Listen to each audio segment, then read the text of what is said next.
खबर है Islamabad high court से, जहां फॉरेन एक्सचेंज एक्ट के तहत मुकदमा दर्ज किया गया और उस पर समाअत होगी। चेयरमैन पीटीआई इमरान खान की जमानत की दरखास्त अदालत ने गैर मौसर होने पर निपटा दी है।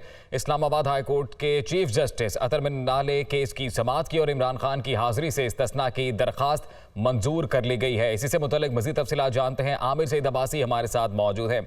आमिर, अदालती कार्रवाई की मजीद तफसीलात बताइएगा।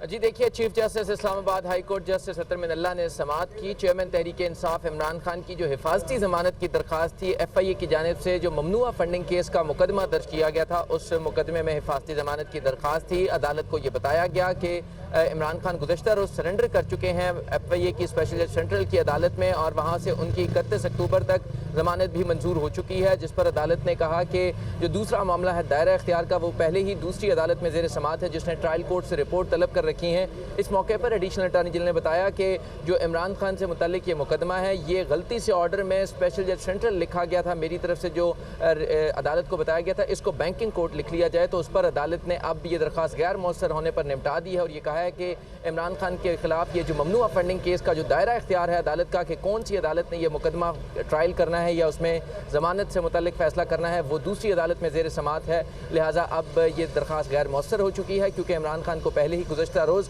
जमानत मुस्तकिल मिल चुकी है, बुरी जमानत मिल चुकी है। लिहाजा अब ये दरख्वास्त मजीद समाअत नहीं की जा सकती, जिसके बाद इस्लामाबाद हाई कोर्ट ने ममनुआ फंडिंग केस में इमरान खान की हिफाजती जमानत की दरख्वास्त गैर मौसर होने पर निपटा दी है और ये कहा है कि जो दायरा इख्तियार का मामला है वो अब दूसरी अदालत देखेगी। लिहाजा इमरान खान के मुतल्लिक ये केस था जिसमें आज समाअत होनी थी, इमरान खान को पेश भी होना था, लेकिन उन्होंने सिक्योरिटी थ्रेट्स की वजह से हाज़िरी से मुआफ़ी की दरख्वास्त की थी, जिसे अदालत ने मंजूर कर लिया और अब उनकी हाज़िरी मुआफ़ी की दरख्वास्त मंजूर कर ली गई है और साथ में दरख्वास्त गैर मौसर होने पर निपटा दी गई है। जी, बहुत शुक्रिया आपका आमिर सईद अब्बासी।